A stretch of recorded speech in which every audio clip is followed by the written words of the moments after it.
നത്തിങ്ങിൻ്റെ nothing phone 2 എന്ന പുതിയൊരു smart phone ഇപ്പം ഇന്ത്യൻ മാർക്കറ്റിൽ ലോഞ്ച് ചെയ്തിട്ടുണ്ട്. ഈ ഒരു സ്മാർട്ട് ഫോൺ 24,000 രൂപ പ്രൈസ് റേഞ്ചിലാണ് വരുന്നത്. ഈ ഒരു വീഡിയോയിൽ നമ്മൾ നോക്കാൻ പോകുന്നത് നത്തിങ് ഫോൺ 2 എന്ന ഫോണിൻ്റെ ഒരു സ്പെസിഫിക്കേഷൻ അനാലിസിസ് ആണ്.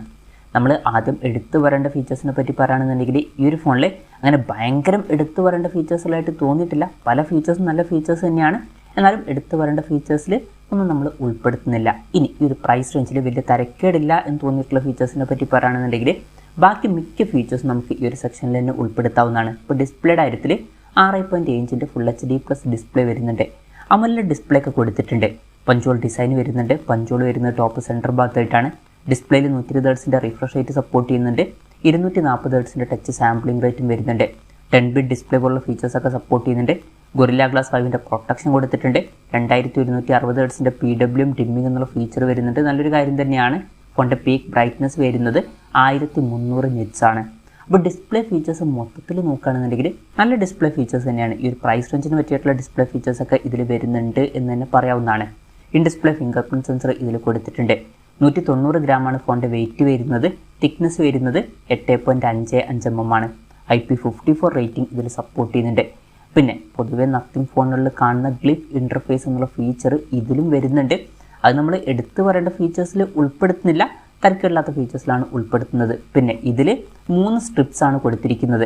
ക്യാമറ മോഡ്യൂളിൻ്റെ ചുറ്റുമായിട്ടാണ് ഈ ഒരു LED ലൈറ്റും കാര്യങ്ങളൊക്കെ വരുന്നത്. പിന്നെ ഫോണിൻ്റെ താഴെ ഭാഗത്തോട്ടായിട്ട് ഈ ഒരു LED ലൈറ്റ് വരുന്നില്ല. അപ്പോൾ ഫോണൊക്കെ റിങ് ചെയ്യുന്ന സമയത്ത് ഈ ഒരു LED ലൈറ്റ് കത്തുന്നതായിരിക്കും. അതുപോലെ തന്നെ ചാർജ് ചെയ്യുന്ന സമയത്തൊക്കെ ഈ ഒരു LED ലൈറ്റ് കത്തും. അപ്പം ഇൻട്രസ്റ്റിംഗ് ആയിട്ടുള്ള ഒരു ഫീച്ചറാണ്.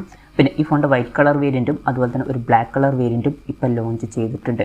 ഇനി പ്രോസസ്സറിൻ്റെ കാര്യത്തിലോട്ട് വരികയാണെന്നുണ്ടെങ്കിൽ MediaTek Dimensity 7200 Pro എന്നുള്ള പ്രോസസ്സറാണ് ഈ ഫോണിൽ കൊടുത്തിരിക്കുന്നത്. ഈ ഒരു പ്രൈസ് റേഞ്ചിൽ ഇത് അത്യാവശ്യം തരക്കേടില്ലാത്ത നല്ലൊരു പ്രോസസ്സർ തന്നെയാണ്. അപ്പം നല്ലൊരു പ്രോസസ്സറും ഈ ഫോണിൽ കൊടുത്തിട്ടുണ്ട് എന്ന് തന്നെ പറയാവുന്നതാണ്. 5G സപ്പോർട്ടും കാര്യങ്ങളൊക്കെ വരുന്നുണ്ട്. 13 5G ബാൻഡ്സ് കൊടുത്തിട്ടുണ്ട്. പിന്നെ ഫോണിൻ്റെ ബേസ് വേരിയൻറ്റിൽ 8GB റാമും 128GB ഇൻറ്റേർണലുമാണ് വരുന്നത്. 8GB റാമും 256GB ഇൻറ്റേർണലുമായിട്ട് വരുന്ന വെർഷനും 12GB റാമും 256GB ഇൻറ്റേർണലുമായിട്ട് വരുന്ന ഒരു വെർഷനും വരുന്നുണ്ട്. മെമ്മറി എക്സ്പാൻഡ് ചെയ്യണമെന്നുണ്ടെങ്കിൽ മെമ്മറി കാർഡ് സ്ലോട്ടും കാര്യങ്ങളൊന്നും കൊടുത്തിട്ടില്ല. മെമ്മറി എക്സ്പാൻഡ് ചെയ്യാൻ പറ്റില്ല.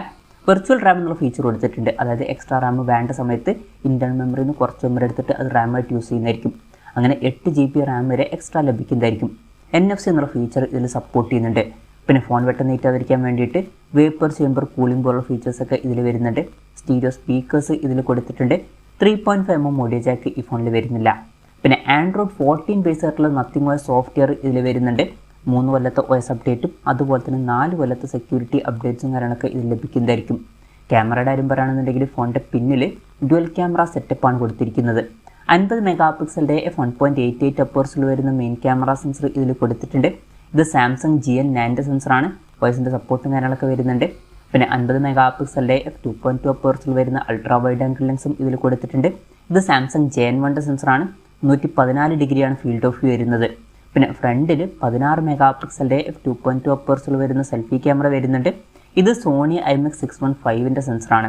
അപ്പം ഓൺ പേപ്പർ അത്യാവശ്യം തിരക്കേടില്ലാത്ത നല്ലൊരു ക്യാമറ സ്പെസിഫിക്കേഷനൊക്കെ വരുന്നുണ്ട്. നല്ലൊരു ക്യാമറ പെർഫോമൻസും ഇതിൽ കിട്ടേണ്ടതാണ്. ബാറ്ററിയുടെ കാര്യത്തിൽ 5000 mAh ബാറ്ററി ഇതിൽ കൊടുത്തിട്ടുണ്ട്. 45 വാട്ടിൻ്റെ ഫാസ്റ്റ് ചാർജ് സപ്പോർട്ട് വരുന്നുണ്ട്. Type-C ചാർജിംഗ് പോർട്ടും ഇതിൽ കൊടുത്തിട്ടുണ്ട്.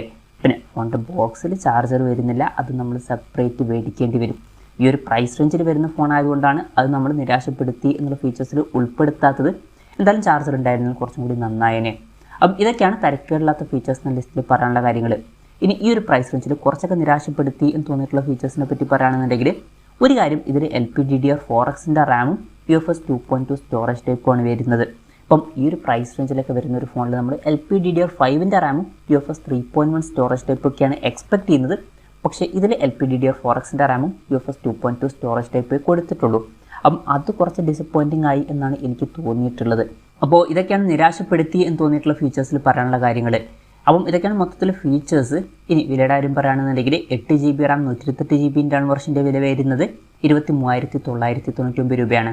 8GB റാം 256GB ഇൻറ്റേർണൽ വെർഷൻ്റെ വില വരുന്നത് 25,999 രൂപയാണ്. അതുപോലെ തന്നെ 12GB റാം 256GB ഇൻറ്റേർണൽ വെർഷൻ്റെ വില വരുന്നത് 27,999 രൂപയാണ്. മാർച്ച് 12 മുതലാണ് ഫോണിൻ്റെ സെയിലും കാര്യങ്ങളൊക്കെ സ്റ്റാർട്ട് ചെയ്യുന്നത്. ഫ്ലിപ്കാർട്ട് വഴിയായിരിക്കും ഫോണിൻ്റെ സെയിൽ നടക്കുക. പിന്നെ HDFCയുടെ കാർഡ് യൂസ് ചെയ്യുകയാണെന്നുണ്ടെങ്കിൽ 2000 രൂപയുടെ ഓഫും കാര്യങ്ങളൊക്കെ ലഭിക്കുന്നതായിരിക്കും. എന്തായാലും ഓവറോൾ നോക്കുകയാണെന്നുണ്ടെങ്കിൽ 24,000 രൂപ പ്രൈസ് റേഞ്ചിൽ ഈ ഒരു ഫോണിൽ അത്യാവശ്യം നല്ല ഫീച്ചേഴ്സ് വരുന്നുണ്ട് എന്ന് തന്നെ പറയാവുന്നതാണ്. നല്ല ഡിസ്പ്ലേ ഫീച്ചേഴ്സും നല്ലൊരു പ്രോസസ്സറും നല്ലൊരു ഓൺ പേപ്പർ ക്യാമറ സ്പെസിഫിക്കേഷനും അതുപോലെ തന്നെ നല്ലൊരു ബാറ്ററി സെറ്റപ്പും കാര്യങ്ങളൊക്കെ തന്നെ ഇതിൽ വരുന്നുണ്ട്. LPDDR5 റാമും UFS 3.1 സ്റ്റോറേജ് ടൈപ്പും കൂടി ഉണ്ടായിരുന്നെങ്കിൽ കുറച്ചും കൂടി നന്നായേനെ. എന്നാലും മൊത്തത്തിൽ നോക്കുമ്പോൾ ഈ ഒരു പ്രൈസ് റേഞ്ചിൽ അത്യാവശ്യം തിരക്കില്ലാത്ത നല്ല ഫീച്ചേഴ്സ് തന്നെ ഇതിൽ വരുന്നുണ്ട് എന്ന് പറയാവുന്നതാണ്. പിന്നെ ഇതിൻ്റെ കൂടെ നല്ലൊരു സോഫ്റ്റ്വെയർ എക്സ്പീരിയൻസും ഇതിൽ ലഭിക്കേണ്ടതാണ്. അപ്പം ഈ ഒരു പ്രൈസ് റേഞ്ചിൽ തീർച്ചയായിട്ടും കൺസിഡർ ചെയ്യാൻ പറ്റിയിട്ടുള്ള ഒരു ഫോൺ തന്നെയാണ് നത്തിങ് ഫോൺ 2A എന്നൊക്കെ പറയാവുന്നതാണ്. എന്തായാലും ഈ ഒരു ഫോണിനെ പറ്റിയിട്ടുള്ള നിങ്ങളുടെ അഭിപ്രായം ജസ്റ്റ് ഒന്ന് കമൻറ്റ് ചെയ്യുക.